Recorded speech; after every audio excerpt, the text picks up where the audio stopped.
mankind. PNSF is pleased to announce the second series of the Gold and Silver Awards in 2009. We request His Excellency Shri Hans Raj Bharadwaj, Governor of Karnataka, to please present all the awards. We also request the awardees to please come forward and receive the awards. We begin with the 3 International Gold Medal Awards. The first award goes out to Professor Jules Janik, Distinguished Professor of Horticulture, Crewe University.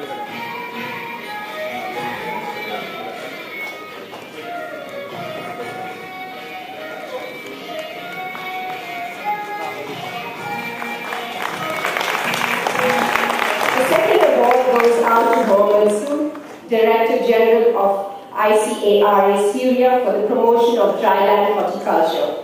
As he is not with us here today, we request Dr. Mustafa to collect the award on behalf of Dr. Sood.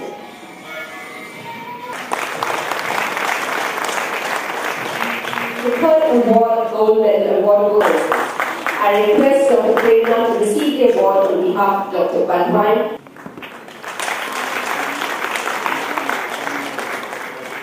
We now present the National Gold Medal Awards.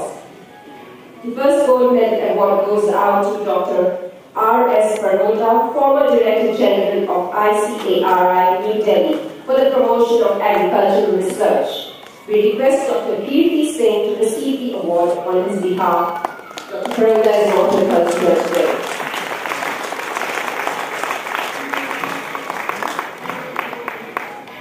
Gold Medal Award is awarded to Dr. Anupam Verma, former National Professor, ICAR, New Delhi, for the promotion of plant protection research.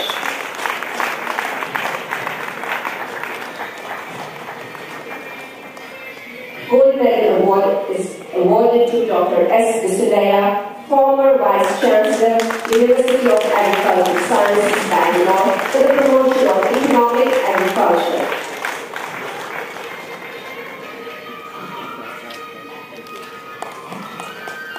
Professor R.S. Deshpande also receives the Gold Medal Award. He is the Director, Institute of Social and Economic Change, Bangalore, for the research on agricultural policies.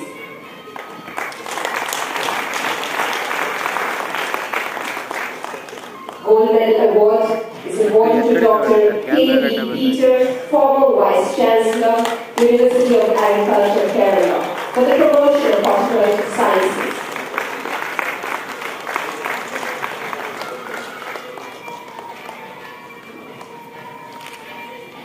Gold Medal Award also goes out to Dr. T. Janaki Ram, former Senior Scientist, IIHR, Bangalore, for the promotion of food security.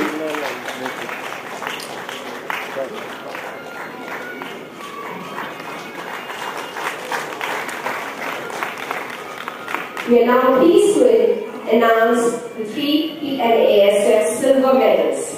Silver Medal is awarded to Dr. K.R.S. Swami, former Head of Division Vegetable Crops, IIHR, Bangalore, for the promotion of vegetable research.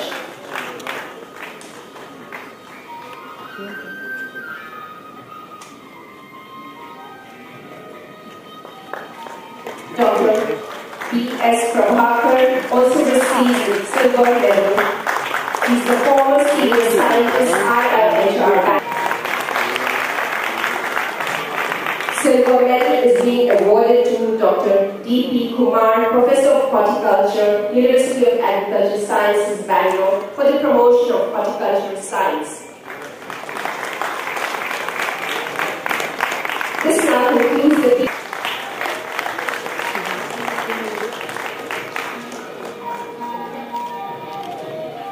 Dr. R.B. Raju also receives the Silver Medal. He is the Chairman of Logistic Committee, ICH 2009, for his outstanding contribution to the conference logistics.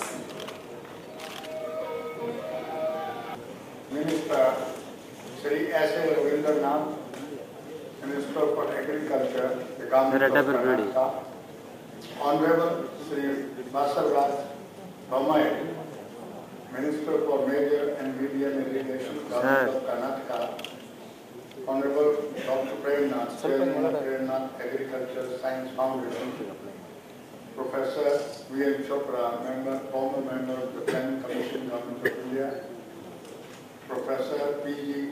Chengappa, Vice Chancellor, distinguished delegates to the conference, members of the press, and friends. At the outset, I would like to welcome all of you to this very important conference. This conference has significance as I think it deals with a very vital problem of the food security university.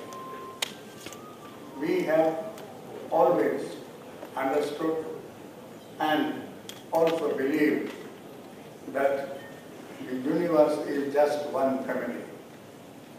We have called it in India the Vasudhaiva Kutumbakam. And when we think of the family as a whole in the universe, in terms of its prosperity, peace and prosperity, the food security comes at the very beginning.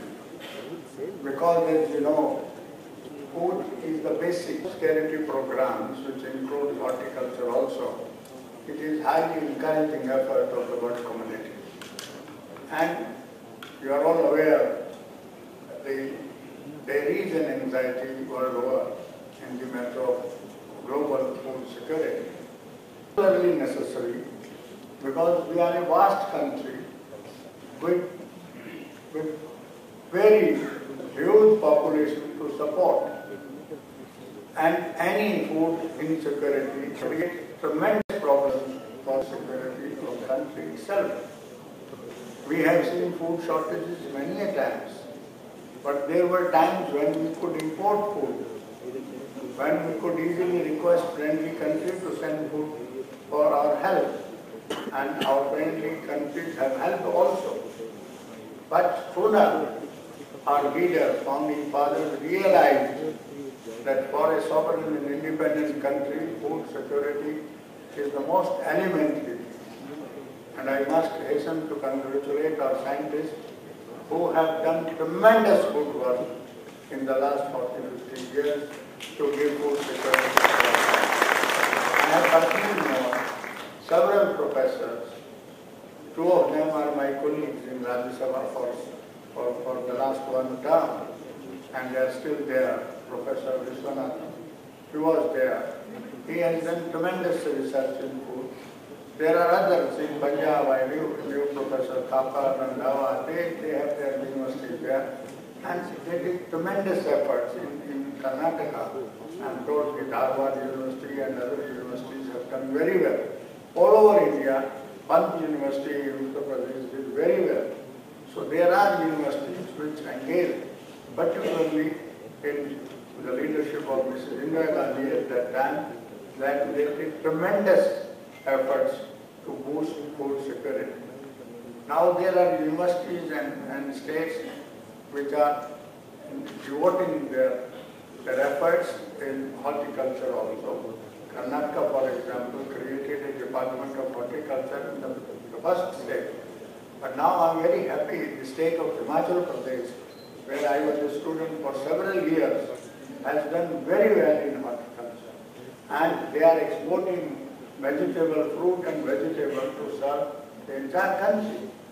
It has not only boosted the economy of that state, which was very financially backward, it has boosted quite well, but it has helped to meet the food security even in the capital of India. There are states which are deficient. We have to meet their demand. So this issue, food simply does not mean wheat, rice, barley and others. Food in its full ramification deals with food which a civilized society or a prosperous society, the citizens are entitled. We cannot have that kind of a preference as we have got in European countries where there is a continental breakfast and there is a European breakfast. Such delicacies are not affordable to this country.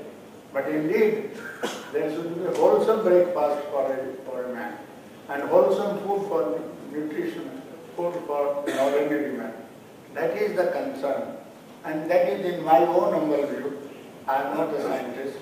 I have worked briefly 2 years as a planning minister in the government of India and made a study of it.